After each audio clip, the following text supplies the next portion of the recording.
Welcome back everyone. Today just want to do a quick video on this neglected rose bush. Got in the barrel here. As you can see, there's grass growing out everywhere. It's lost a lot of its leaves. You can see the soil levels dropped quite a fair way down the side of the barrel. It's got some dead leaves even on top of it here where they've been burnt and cooked by the heat. So what we're going to do is we're going to pull out all of the rocks, pull out all of the grass, all the dead leaves, everything. We'll top up the soil level, either use some chicken manure from the chook house, or I've got some good quality potting mix. I'll just have to see what's in the chook house to use. So then obviously we'll pull out all the grass and give it a good clean up, give it a good feed of some sea salt probably, and a bit of fertiliser, and we'll see how she goes.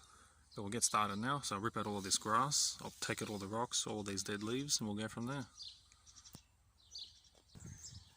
Okay, so now we've taken out all of the rocks and all of the grass, and you can see the soil's not in the best condition. If it was winter time, I would take the rose completely out of the barrel and clean it, give it a really good clean, put a heap of chicken manure and stuff in here, just to bring the soil back to life. But it's actually summer at the moment where I live, so the rose is in its growing season, so I want to try and have minimal disturbance to the root zone. So we're just going to leave it. We'll top up the soil. I'm going to use potting mix today instead of chicken manure, just because yesterday I cut the grass and put some grass clippings in the chook house for the chooks, and I don't want to get any of the grass seeds into the barrel here and have more grass in here and have even more problems and be back to square one.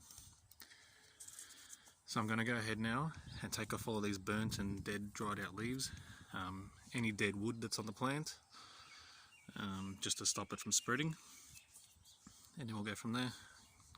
It's already looking 100 times better. Okay, so you can see I've given it a quick prune. I didn't cut a lot off because, like I said, it's our growing season here, and I've sprayed it. I don't know if you can see it. I've sprayed it with a rose spray to stop black spot. It didn't have any, but I thought I'd spray it anyway just to keep on top of it. Now I'll go ahead and start topping it back up with some potting mix, and we'll cover the rocks back in and we'll see how she looks. Okay, so there we go.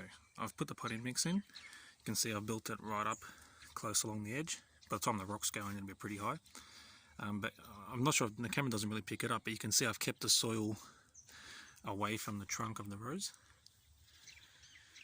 Just because you don't want to build it up higher than it was, because it can cause the plant to rot and start disease and all that stuff. And you can see I've also put in some fertiliser.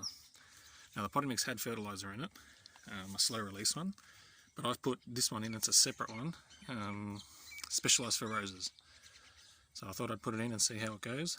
We'll compare it. I've got another rose in similar conditions, so we'll do a video on that in a few days time, and we can compare the two and see how they go. But I'm going to put the rocks in now. We'll give it a drink and we'll see the final result. Okay, so there's the final result. All the rocks in, the potting mix is in, all the fertilisers in. I've given it a drink with a sea salt solution, and I made sure I didn't wet the leaves, because remember with roses got to try and keep the leaves dry, stop the spread of disease, the fungus and the powdery mildew and black spot and all that. But there you go, it looks 100 times better. I hope you liked the video. If you did, please subscribe to my channel and give this video a thumbs up. And thanks and bye for now.